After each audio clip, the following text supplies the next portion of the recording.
Saya akan meneruskan dengan khotbah saya tentang visi dan misi gereja. Seperti yang saudara sudah familiar, uh, our commitment secara individu maupun secara gereja adalah komitmen kepada the Great Commandment and the Great Commission. Great Commandment and the Great Commission sesuai dengan visi atau hati yang Tuhan berikan kepada our senior pastor 30 tahun yang lalu. Dimulai dengan kisah para rasul 2 tentang jemaat yang mula-mula, di mana di situ tercantum secara implisit dan eksplisit 5 hal yang kita sudah pelajari, banyak hal ya, banyak kali saudara. Dari worship, ministry dan seterusnya sampai ke discipleship, di mana kelima hal ini kalau diringkaskan, disamarikan, itu juga berasal dari 2 ayat ini, yaitu the Great Commandment and the Great Commission. Nah, beberapa waktu yang lalu kita sudah mulai membahas apa artinya the Great Commandment ini. Ketika ditanyakan kepada Tuhan Yesus, hukum mana yang terutama katanya. Lalu Yesus menjawab mengutip dari Ulangan 6 dan Imamat 19 ke 18. Kita juga sudah membahas tentang beberapa hal dari bagian yang pertama ini. Kasihilah Tuhan Allahmu dengan segenap hati, jiwa, dan kekuatan. Di mana hal yang pertama tentang kasih, bahasa Ibrani tidak membedakan kasih eros, kasih kekeluargaan, kasih sahabat. Tapi kita tahu ketika perintah ini diberikan, kasihilah Tuhan Allahmu, itu sangat menjurus kepada agape-nya daripada yang lain ini. Di mana agape beda dengan yang lain-lain ini, tidak involve perasaan. Karena perasaan memang tidak bisa diperintahkan. Tapi yang diperintahkan adalah satu perbuatan, pilihan atau tindakan agape ini ya. Nah, lalu apa artinya mengasihi Tuhan dengan segenap hati atau levah dalam bahasa Ibraninya? Memang hati bisa berarti physical, emotion, perasaan ada di situ.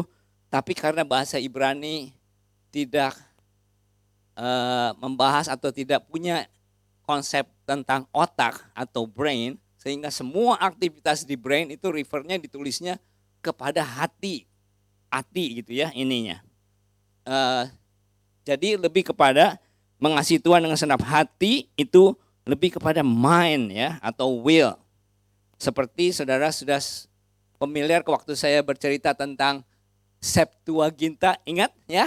70 orang yang diperintahkan oleh Raja Mesir menerjemahkan Alkitab di ruangan yang berbeda, lalu come up with the mistranslation tanda petik ya. Bagaimana mereka menerjemahkan the heart, the leva or lev.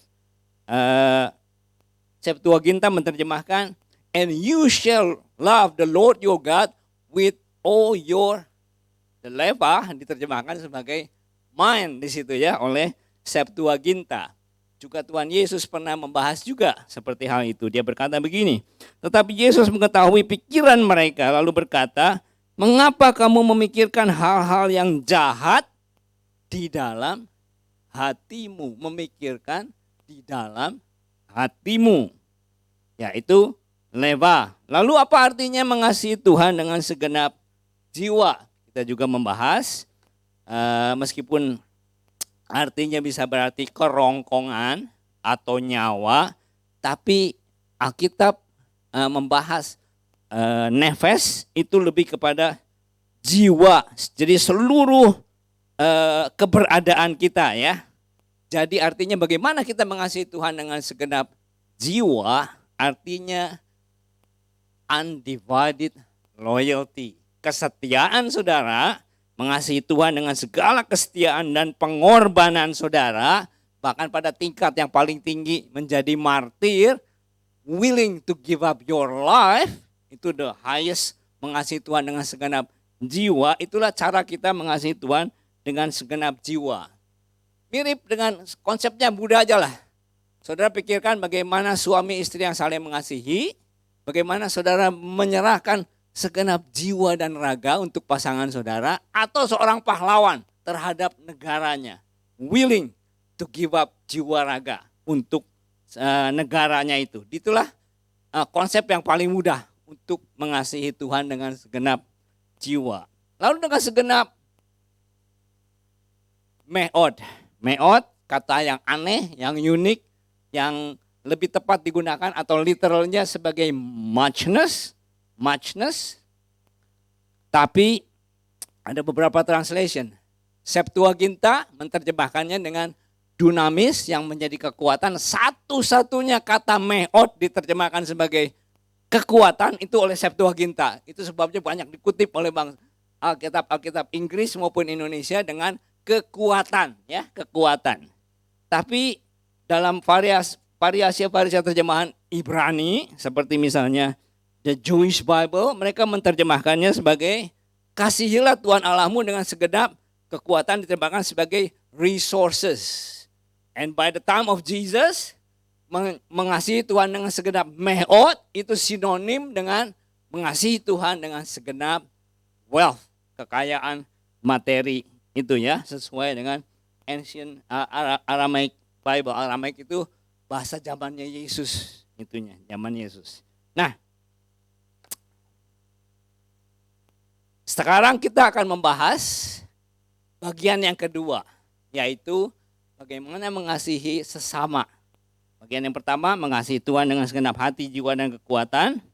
Tapi juga Yesus berkata, itulah hukum yang terutama dan yang pertama, dan hukum yang kedua yang sama dengan itu ialah kasihilah sesamamu manusia seperti dirimu sendiri.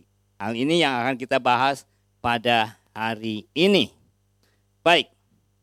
Nah, saudara mungkin mempunyai latar belakang dari gereja yang mengajarkan bahwa ini adalah dua ayat yang terpisah. Atau mungkin lebih ekstrimnya lagi, ini posisi pertama, kasihilah Allah Tuhanmu, lalu kasihilah sesamamu sebagai posisi yang kedua. Jadi ada urutan, prioritas gitu, ya, ininya. Berapa banyak saudara yang diajarkan dari background seperti itu? Ya, ada, ya, ini. Nah, kalau kita melihat ini dengan kacamata non-Ibrani, non-Yahudi, tampaknya seperti itu. Malah jadi urutan gitu, ya, ininya. Yang penting, ini kan yang lebih penting nih. Ini kedua lebih penting. Tapi apa yang sedang disampaikan oleh Tuhan Yesus di sini, ini sebetulnya adalah teknik interpretasi Alkitab, cara pengajaran Yahudi. Ingat ya, Yesus itu rabi. Jadi dia orang Yahudi ini. Dia mengajarkan sesuatu hal secara Ibrani, secara rabi Yahudi. Apa yang sedang disampaikan di sini sebetulnya adalah summary.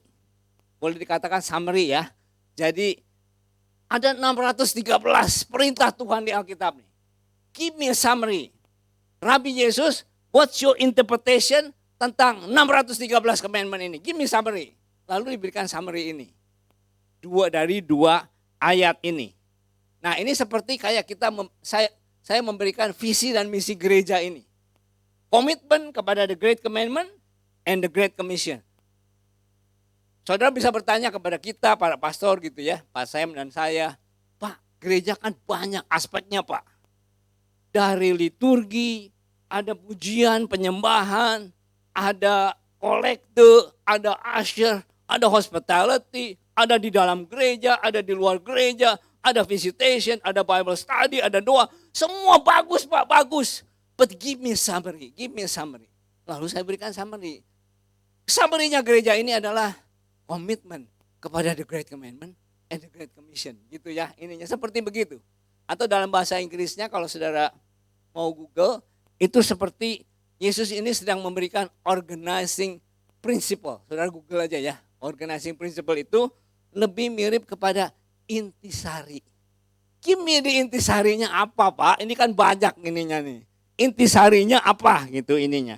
Nah, jadi ini yang sedang Tuhan Yesus berikan. Saya akan masuk lebih dalam lagi. Apa yang Tuhan Yesus lagi sedang ajarkan ini atau berikan ini adalah interpretasi tentang Alkitab yang dalam Alkitab, saudara yang pernah belajar Alkitab, apalagi yang secara formal gitu ya, seperti Pak Yanto, tentu familiar dengan satu istilah yang namanya hermeneutika. Hermeneutika itu ilmu menafsirkan Alkitab. Nah, di dalam zamannya Yesus dan mungkin sampai sekarang, ada teknik-teknik hermeneutika secara Yahudi. Yang paling terkenal itu dari Rabbi Hillel. Ya, ini salah satunya. Salah satunya itu adalah teknik yang disebut sebagai Gezerah Shavah. Saudara nggak perlu ingat lah ayat apa kata-kata ini gitu ya, kata-kata. Tapi basically begini. Gezerah Shavah ini secara literally namanya equal kategori yang sama. Ini berbicara 2 ayat nih. Kategorinya sama. Teknik interpretasi berdasarkan analogi atau kesimpulan dari satu ayat untuk diterapkan pada ayat lainnya. Atau dalam bahasa singkatnya, ayat menafsirkan ayat. Satu bagian ayat yang tidak jelas dapat diterangi dengan mengacu pada bagian ayat lain yang mengandung istilah kunci yang sama. Jadi ada ayat yang kurang jelas, dicari ayat yang lain yang kata kuncinya sama. Kata kuncinya sama. Dalam hal ini kasih, ya ininya. Kata kuncinya kan kasih ini. Jadi menjelaskan ayat yang satu. Jadi bukan bicara soal ini prioritas 1, ini prioritas 2. Yang ini menjelaskan ayat yang ini, equal ininya. Saya berikan contoh ya, karena contoh biasanya lebih enak dilihat dan dimengerti. Kembali kepada perkataan Yesus ketika ditanya, hukum manakah yang terutama dalam hukum Taurat? Jawab Yesus, hukum yang terutama ialah, dengarlah hai orang Israel, Tuhan Allah kita, Tuhan itu Esa. Nah, saya pakai ayat yang satu ini, di atas ini, sebagai contoh yang pertama. Nah, di dalam bahasa aslinya, dengarlah hai orang Israel, Tuhan Allah kita, Tuhan itu Esa. Shema Israel, Adonai Eloheinu, Adonai Echad. Nah, para sages, para orang rohaniwan Yahudi, Israel, mereka bertanya, setiap kata dalam Alkitab tidak mungkin ditulis tanpa kebetulan, dengan pasti maksud. Tapi mereka bertanya, kenapa kata Adonai, kata Tuhan, ditulis 2 kali dalam ayat ini? Kan bisa aja kan? Shema Israel, Adonai Eloheinu, Echad. Dengarlah orang Israel, Tuhan Allah kita adalah Esa. Betul nggak? Artinya hampir sama kan? Ininya ya. Tapi mereka tahu bahwa kalau ditulis 2 kali, pasti ada alasannya. Lalu bagaimana menjelaskannya? Dipakailah teknik interpretasi Gezerah Shavah ini. Mencari ayat, menafsirkan ayat yang lain, ayat yang ini. Nah, bagaimana mereka menjelaskannya? Lalu para sages ini melihat Adonai yang pertama, Tuhan yang pertama. Dan dihubungkan dengan Israel. Israel adalah nama siapa? Yakub. Saudara ingat ya, yang anaknya 12 itu. Jadi mereka melihat dari ayat tentang hal ini, tentang Yakub, maka ketemulah di Kejadian ketika cerita tentang Yakub mau meninggal, lalu di hadapannya ada 12 anaknya. Ya, dia berkati anaknya satu-satu. Lalu menurut tradisi Yahudi itu mereka mengajarkan bahwa ketika di ujung kematiannya Yakub challenge kepada anak-anaknya. Sebentar lagi aku mati. There's a challenge kepada setiap kita orang-orang tua juga. Mother's Day is coming soon ya. Ini. Ketika aku mati, apakah Adonai akan tetap menjadi Allah pada anak-anak? Lalu satu persatu anaknya datang kepada Yakub yang namanya Israel, lalu berkata, Shema Israel, dengarlah Tuhan Adonai yang menjadi Allahmu akan menjadi Allahku. Jadi Tuhan yang pertama, Adonai yang pertama itu refer kepada Tuhan Adonai yang menjadi Allah bagi Israel. Khusus eksklusif Israel. Lalu bagaimana Tuhan yang kedua? Adonai.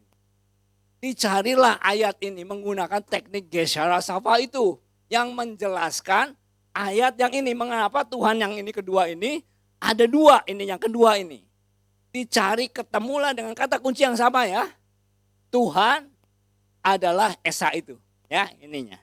Dicarilah ayat sampai ketemu di Zakaria 14 ayat 9. Maka Tuhan akan menjadi raja atas seluruh muka bumi, seluruh bumi. Pada waktu itu Tuhan adalah satu-satunya dan namanya satu-satunya. Jadi kata kuncinya sama. Ada Adonai, Echad, Ushbu, Echad. Ininya Echad, kata kuncinya. Jadi, by the way, agak menyimpang sedikit. Kalau saudara lihat ya, namanya adalah satu-satunya. Kalau saudara melihat Tuhan dengan nama Tuhan khususnya dengan kacamata non-Yahudi memang agak aneh gitu ya. Namanya kok satu-satunya. Tapi nama dengan kacamata Israel itu beda dengan nama kacamata non-Israel atau non-Yahudi. Seperti misalnya Western. Kalau Western nama itu apa? Nama lebih sekedar kepada unik, betul nggak? Unik namanya. Jadi kasih first name. Banyak yang namanya John misalnya, banyak. Kasih nama surname, Smith, masih banyak juga. Kasih middle name, supaya apa? Supaya unik gitu ini. Tapi Ibrani nggak begitu. Memberi nama itu refernya kepada karakternya. Beda dengan Western kan, ya. Banyak kita diberi nama juga nggak tahu apa artinya kan. Arti nggak penting, yang penting unik. Tanya coba, tahu diri sendiri. Saya dikasih nama ini, apa artinya? Mungkin nggak tahu. Gitu. Tapi untuk Ibrani itu penting, karakter itu penting. Nah kalau pribadi itu banyak karakternya, seperti Allah kita, ya cengli lah banyak namanya. Karena memang refernya kepada nama. Elohim adalah namanya. El Shaddai, El Elyon, semua El Roi itu nama-nama Tuhan. Jadi tergantung bagaimana lihatnya. Saudara kalau ada yang memperdebatkan, ya saudara jadi tahu, oh ya kamu memandang dengan kacamata non-Yahudi, yang penting unik-uniknya itu ininya. Tapi untuk Ibrani enggak begitu, enggak masalah punya nama yang banyak karena memang mereka melihatnya dari karakternya. Nah, salah satu namanya adalah satu-satunya, namanya Tuhan Echad. Jadi ini yang menjelaskan kenapa Tuhan yang kedua ditulis. Tuhan yang pertama refer kepada Tuhan yang eksklusif kepada bangsa Israel. Tuhan akan menjadi Allahnya bangsa Israel. Tapi Tuhan yang kedua satu hari nanti akan menjadi Allahnya seluruh bangsa. Termasuk kita. Haleluya. You quite welcome to say haleluya and amin. Okay. Haleluya. Baik. Nah. Hal inilah teknik ini yang sedang disampaikan oleh Tuhan Yesus di dalam menjelaskan kasihilah Tuhan Allahmu dengan segenap hati, jiwa dan kekuatan dan kasihilah sesama.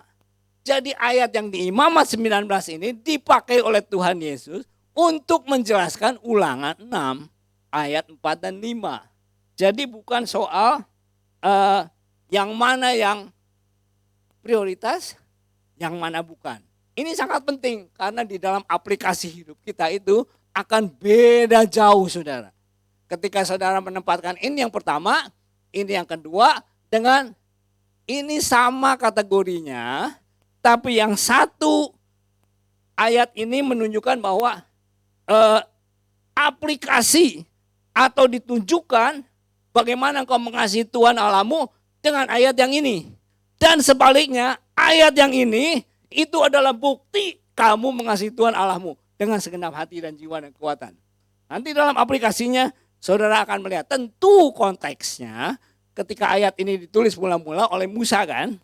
Di zamannya Musa bahkan di zamannya Yesus tentu ini konteksnya orang-orang percaya.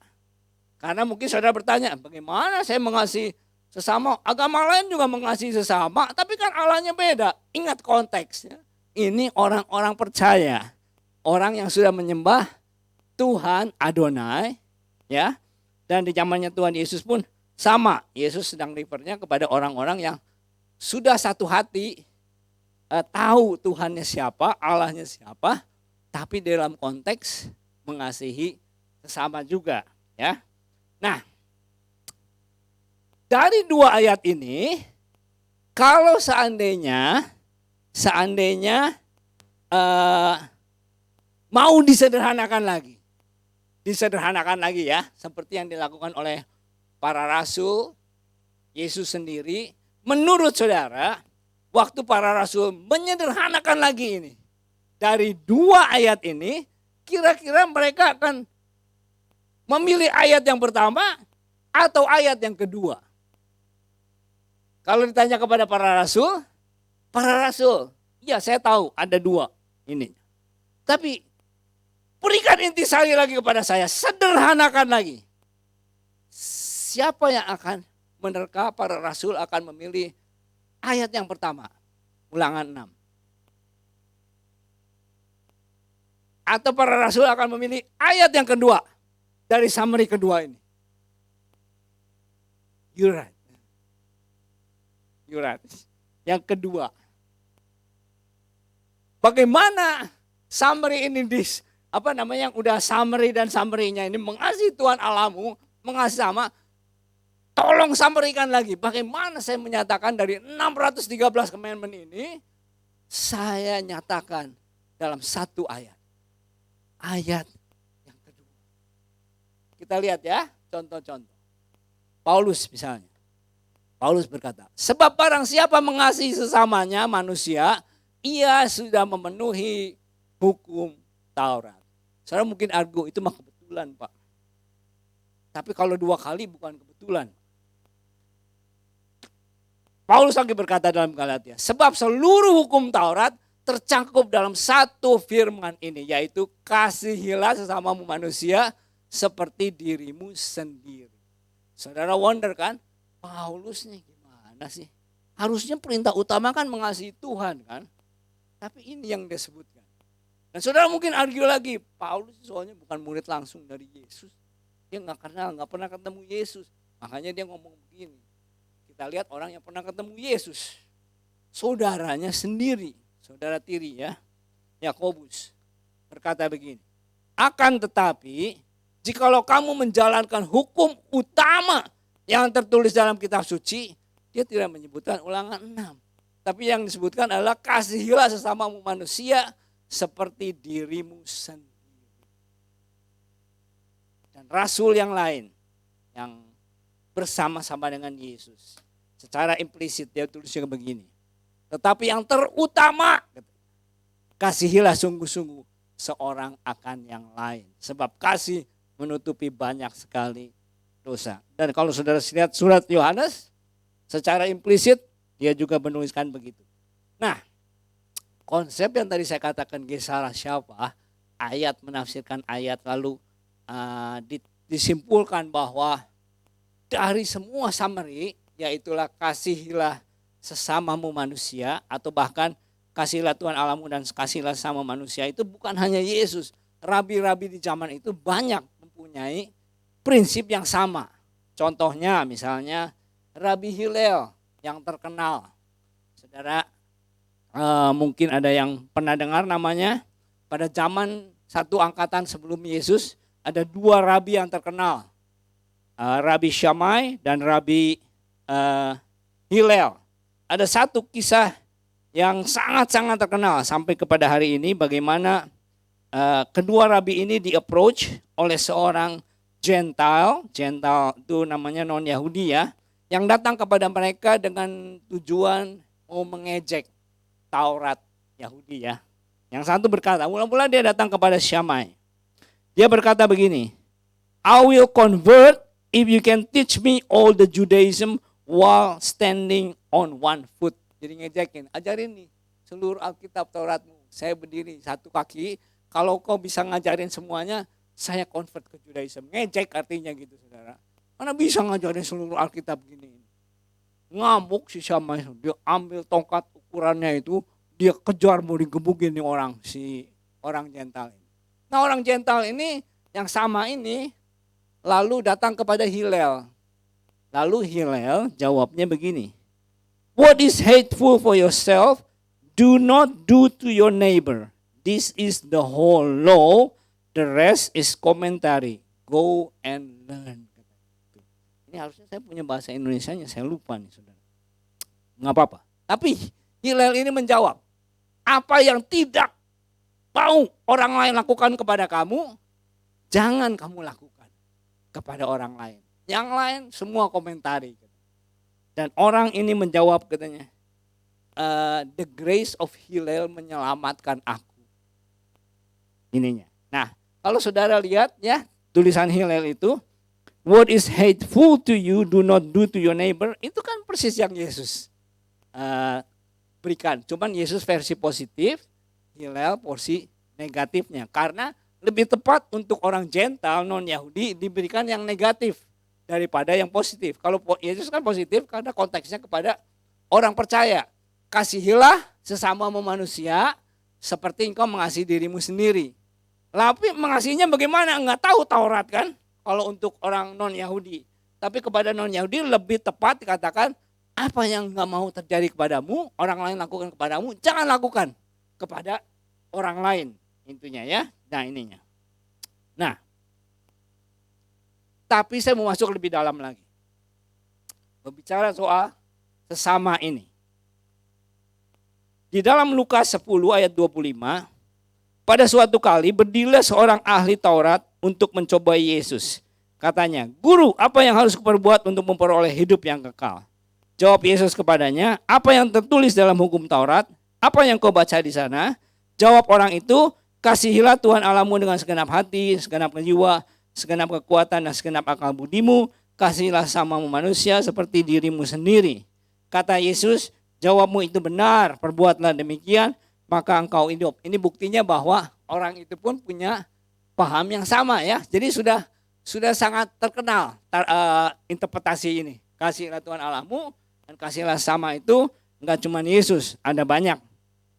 Dan orang ini pun salah satunya. Tetapi untuk membenarkan dirinya, orang itu berkata kepada Yesus, dan siapakah sesamaku manusia? Nah, ketika ayat pertama dikatakan untuk mencobai Yesus, itu kadang-kadang mencoba itu bukan berarti negatif ya. Mencoba itu artinya mau nanya. Ada banyak rabi yang interpretasinya begini. Menurut Anda Rabi Yesus, what's your interpretation? Dengan seluruh summary ini. Lalu Yesus bertanya balik, menurutmu apa? Ya, summary-nya adalah mengasihi Tuhan dan mengasihi sama. Betul. Tapi ada challenge nih. Orang ini bertanya, siapakah sesamaku manusia? Kenapa dia bertanya begitu? Saudara pernah membaca dalam Alkitab, Matius khususnya, dikatakan begini. Kamu telah mendengar firman. Kasihilah sesama manusia dan bencilah musuhmu. Tetapi aku berkata kepadamu, kasihilah musuhmu dan berdoalah bagi mereka yang menganiaya kamu. Ada banyak orang, bahkan preacher, yang menyebutkan bahwa ayat yang ke-43 itu, itulah Taurat.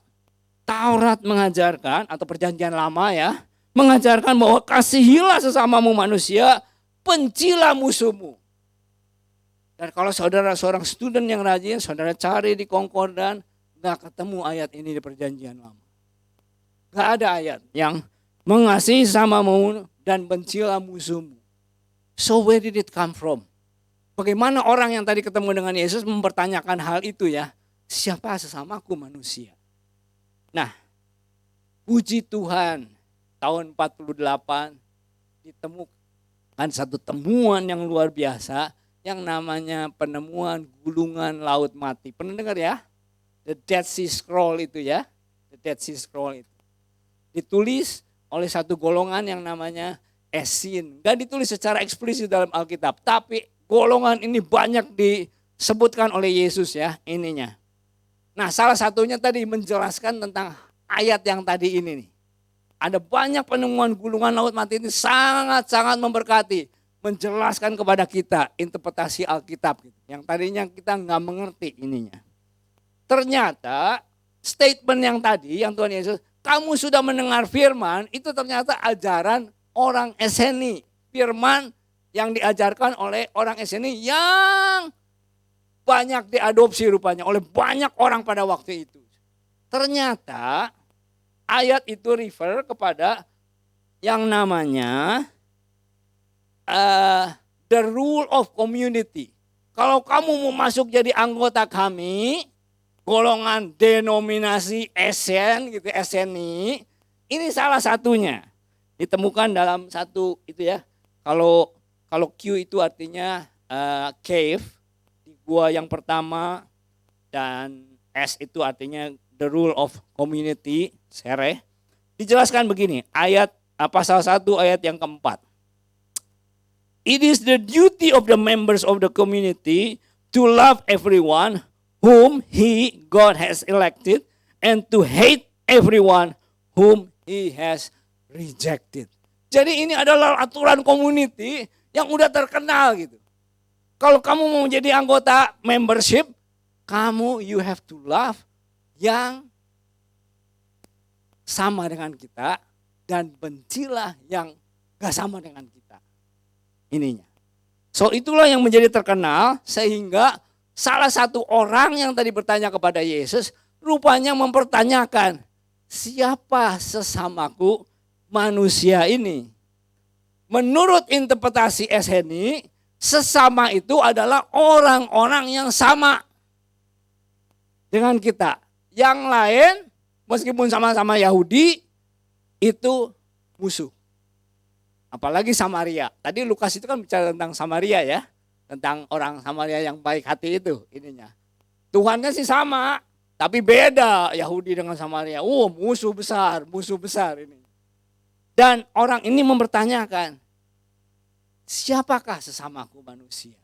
Apa interpretasimu Yesus yang dimaksud dengan sesama? Apakah seperti Eseni, orang yang sama dengan kita, atau bagaimana? Lalu Yesus menjelaskan lebih lanjut tentang hal di Samaria itu. Nanti kita akan bahas di lain waktu karena tidak ini. Tapi Yesus juga memberikan satu summary lagi. Dari dua ayat ini, kasihlah Tuhan Allah dan kasih sama, Yesus memberikan satu summary. Saudara ingat ayat ini ya. Inilah perintahku, yaitu supaya kamu saling mengasihi. Dan dalam interpretasinya Yesus, bukan seperti mengasihi dirimu sendiri lagi. Karena interpretasi saudara bisa beda-beda mengasihi diri sendiri itu. Ada yang memanjakannya, ada yang lihat diri dengan luka batin segala macam. Nggak bisa menerima diri sendiri dan sebagainya. Tapi Yesus memberikan satu interpretasi baru. Yaitu kasihilah sesama seperti aku mengasihi. That's the interpretation of Yesus ini. Kenapa saya banyak menekankan interpretasi? Karena begini saudara. Ada satu ayat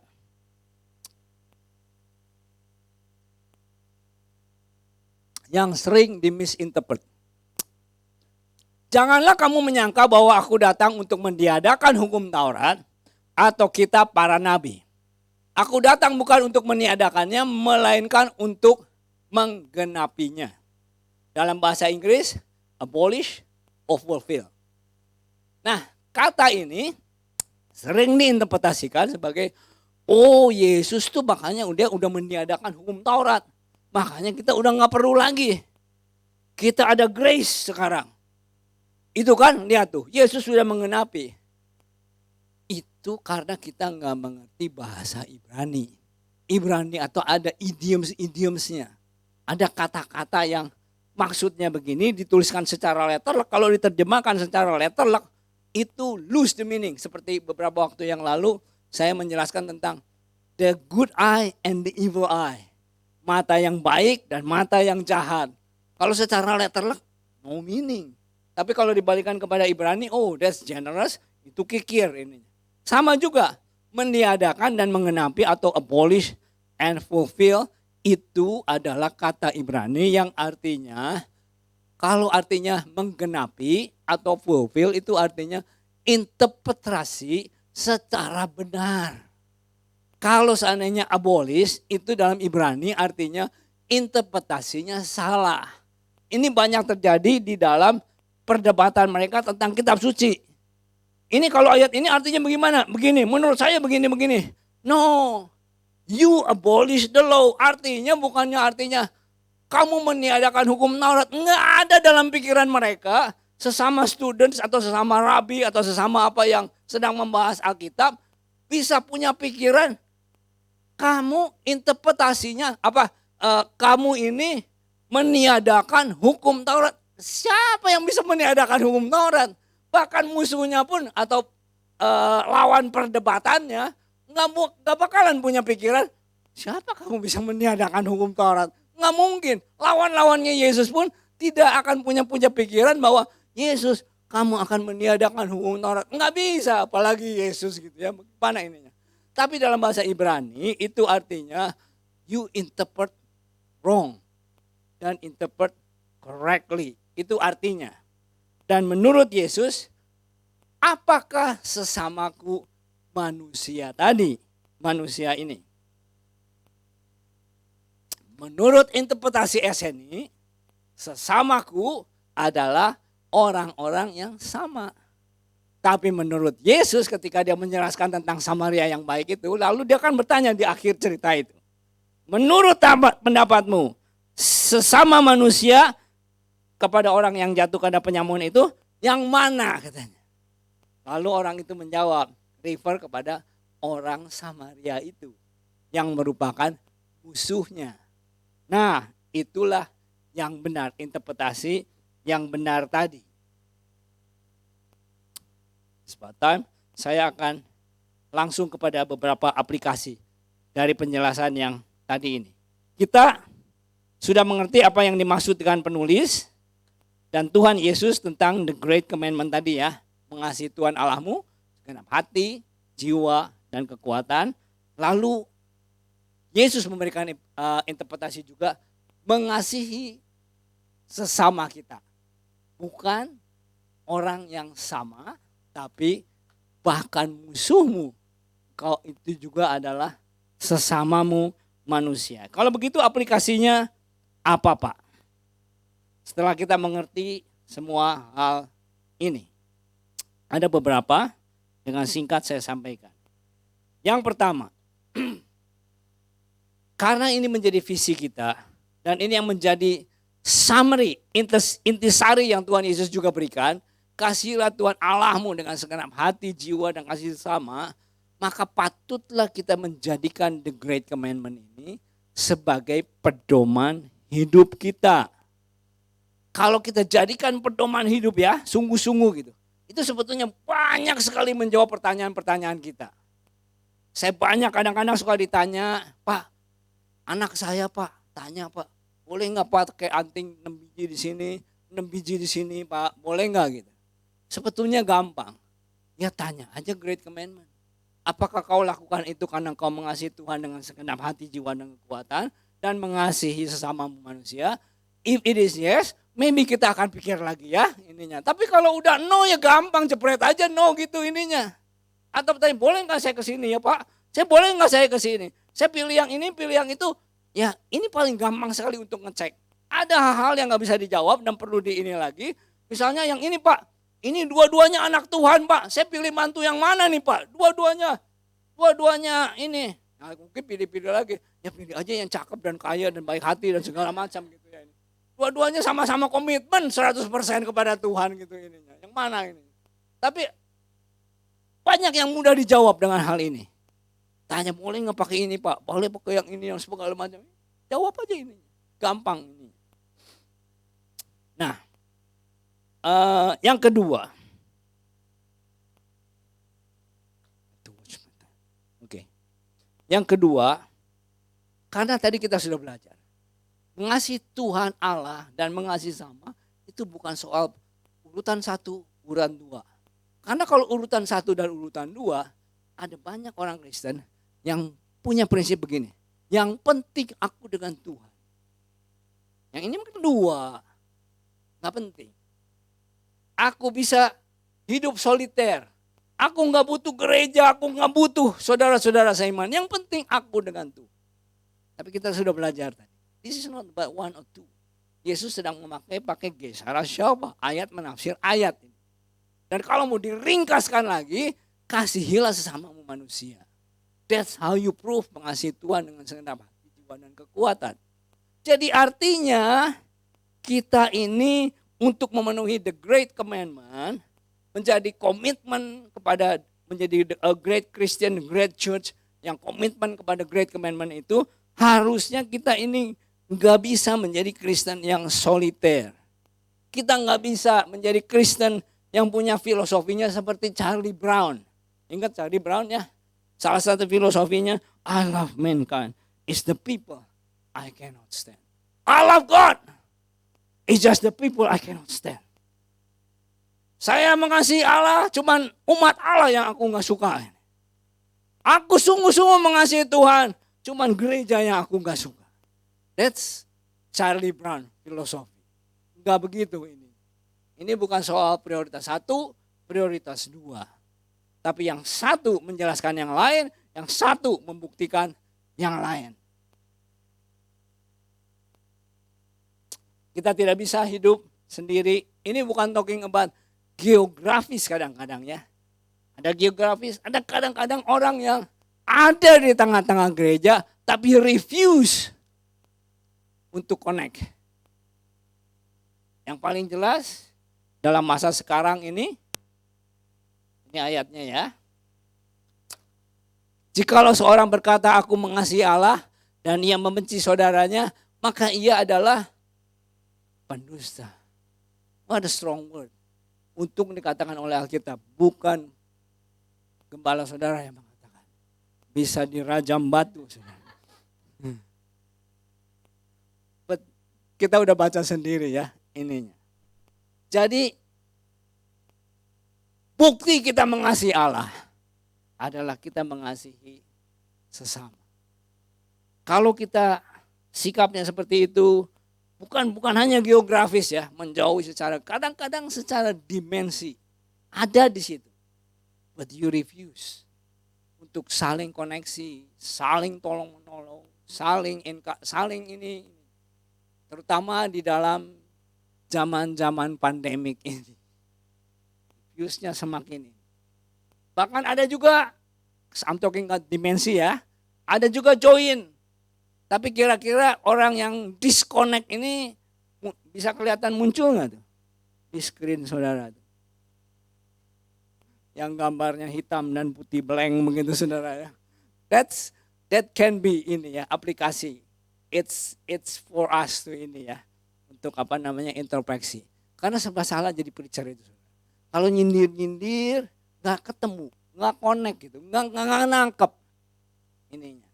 Tapi kalau diterangkan langsung nanti kesinggung. Jadi mau pilih yang mana? Nggak ketangkep atau kesinggung? Udah pilih yang kesinggung, asal nangkep lah gitu ya.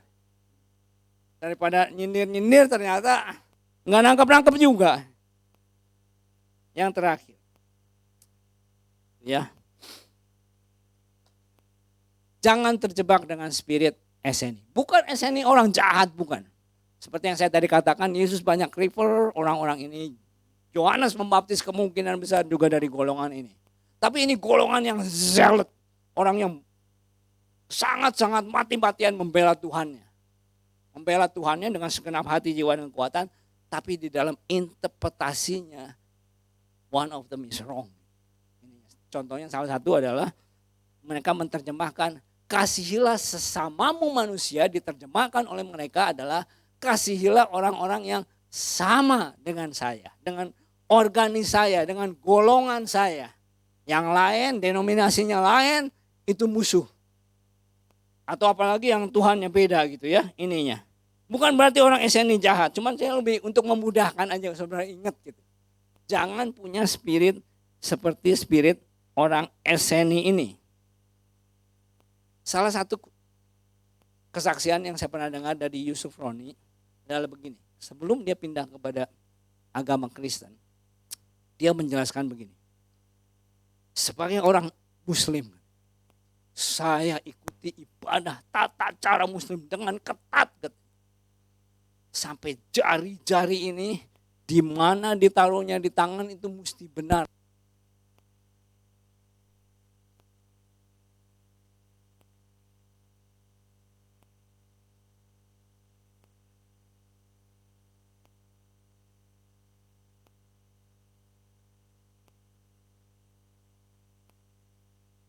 dia sangat patuh sekali.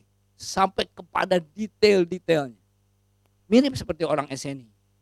Dan lebih dari orang Eseni. Tahu nggak saudara, banyak orang Yahudi begitu patuhnya. Sampai mereka turun dari ranjang aja. Pengen penjelasan dari Alkitab. Pakai sandal yang kiri dulu atau yang kanan dulu. Saking zealotnya. Saudara mungkin ketawa. Tapi motif mereka itu, mereka mau mentaati firman Tuhan sampai sedetil-detilnya. Zealot sekali ya. Tapi Yusuf Ronnie ini melanjutkan dengan kesaksian begini. Tapi heran.